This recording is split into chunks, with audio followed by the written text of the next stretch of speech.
A very good evening to all. I hope you all are doing good. So today we will discuss about the elasticity of demand, types of price elasticity of demand. So without wasting time, let's learn.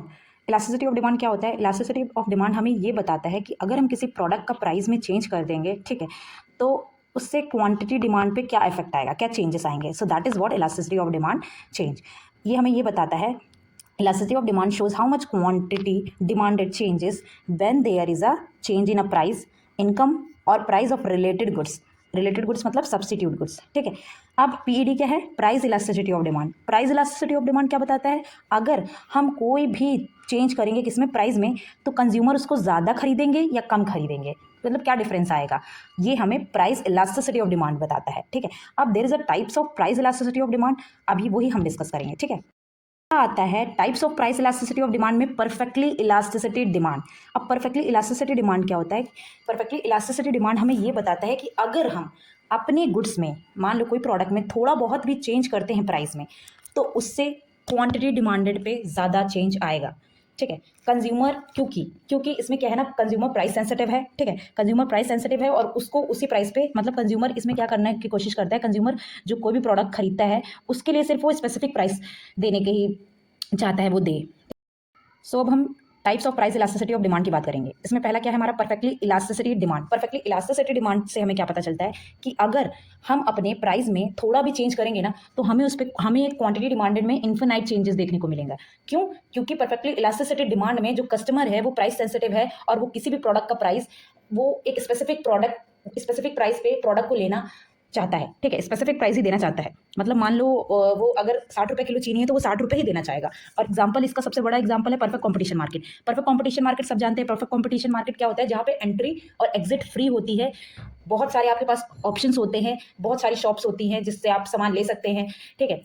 इसमें क्या होता है? Perfect competition market में बहुत सारे buyers होते हैं, बहुत सारे सेलर्स होते हैं. आपके पास बहुत सारे सेलर्स होते हैं. आपको अगर एक दुकान से नहीं लेना, आप दूसरी दुकान पे जाके ले सकते हैं. और इसमें जो सारे सेलर्स होते हैं वो डील करते हैं किसमें, किस प्रोडक्ट्स में डीलिंग होती है? होमोजीनियस प्रोडक्ट्स में.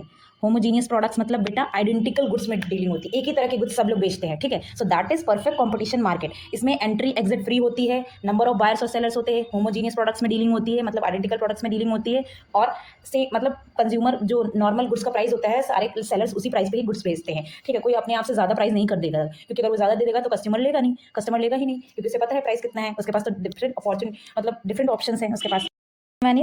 Second one is elastic demand. Elastic demand क्या होता है? जब हमारी इलास्टिसिटी एक से ज़्यादा होती है, ग्रेटर देन 1. अब इसमें क्या, इलास्टिक डिमांड हमें ये बताता है कि अगर हम प्राइस में थोड़ा चेंज कर देंगे तो जो क्वांटिटी डिमांड है उसमें ज़्यादा चेंजेस देखने को मिलेंगे. जैसे फॉर एग्जांपल, आपने मूवी की टिकट्स आई. ठीक है. अब मूवी की टिकट्स, जब मूवी नई रिलीज होती है तो उसके टिकट्स के प्राइस ज़्यादा होते हैं. ठीक है. तो उस टाइम कंज्यूमर जो है ना ज़्यादा टिकट्स लेता नहीं है, क्योंकि बहुत सारे लोग उस समय पिक्चर नहीं देखते हैं. बट जैसे जैसे वो मूवी ओल्ड होती जाती है तो उसके टिकट्स के प्राइस थोड़े कम हो जाते हैं. और जहाँ जहाँ कम प्राइसेस में टिकट्स मिलती हैं तो ज़्यादा से ज़्यादा कस्टमर बाय करने की कोशिश करते हैं, टिकट्स ज़्यादा हॉल्स में जाते हैं. इसका मतलब अगर हम किसी प्रोडक्ट का प्राइस थोड़ा कम कर दें तो ज़्यादा से ज़्यादा लोग उसे बाय करने की कोशिश करेंगे. ठीक है. ये क्या कहता है हमारा इलास्टिक डिमांड. इसमें अब पढ़ लेते हैं इसको. Small change in the price leads to larger change in the quantity demanded. Consumer are highly responsible towards price changing. Example, price of tickets drop, then demand of the tickets increase. जैसे movie tickets हो गया, restaurant meals हो गया. इसमें क्या होता है? Goods का सब्सटीट्यूट होता है. अगर आपके पास सब्सटीट्यूट अवेलेबल होते हैं तो आप करते हो आप. ठीक है. Third one is unitary elastic. Unitary elastic क्या बोलता है? यूनिटरी इलास्टिक हमें ये बताता है कि इलास्टिसिटी इज इक्वल टू 1. अगर हमारा प्राइस में चेंज हो रहा है तो उसके साथ साथ हमें क्वांटिटी डिमांडेड में भी सेम चेंजेस देखने को मिलेंगे. अगर किसी भी प्रोडक्ट का प्राइस बढ़ रहा है 20% से, तो उसका डिमांड भी घट जाएगा 20% से ही. That is what unitary elastic tells us. ठीक है. अब हम बात करेंगे inelastic demand. Inelastic demand क्या होता है? इन इलास्टिक डिमांड हमें ये बताता है कि अगर हम किसी भी प्रोडक्ट में के प्राइस में चेंजेस करेंगे, ठीक है, तो हमें क्वांटिटी डिमांडेड में ज़्यादा चेंजेस देखने को नहीं मिलेंगे. क्यों? ऐसा क्यों होता है? क्योंकि इन इलास्टिक डिमांड उसमें वो प्रोडक्ट्स आते हैं जिनका कोई सब्स्टिट्यूट अवेलेबल नहीं होता है. अब जैसे आपको खाने में आप नमक डालते हो. ठीक है. तो नमक का कोई सब्स्टिट्यूट अवेलेबल ही नहीं है, आपको नमक लेना ही पड़ेगा. अब नमक का प्राइस चाहे 15 रुपये हो, चाहे 50 रुपये हो, या 100 रुपये हो, लेना तो पड़ेगा ना, क्योंकि आपका मार्केट में उसका कोई सब्स्टिट्यूट अवेलेबल नहीं है. तो इन इलास्टिक डिमांड में वो गुड्स आते हैं जिनका कोई सब्स्टिट्यूट डिमांड नहीं होता है. और अगर इन पे प्राइस, मतलब इनका प्राइस आप थोड़ा सा बढ़ा भी दोगे तो डिमांड पे इतना अच्छा खासा असर नहीं आएगा. मतलब लेना ही पड़ेगा. आप पेट्रोल की जगह कुछ और तो गाड़ी में डाल के चलाओगे नहीं, पेट्रोल ही तो डालोगे ना. ठीक है. उसके बाद मेडिसिन आती है. अब बीमारी है तो मेडिसिन तो खाना ही पड़ेगा, मेडिसिन का कोई सब्स्टिट्यूट नहीं है. ठीक है. तो इसमें आते हैं इन इलास्टिक डिमांड इन ऐसे products. Thank you for watching this video. Stay tuned for the next video. I hope आपको इलास्टिसिटी ऑफ डिमांड और types of price elasticity of demand अच्छे से समझ में आएगा.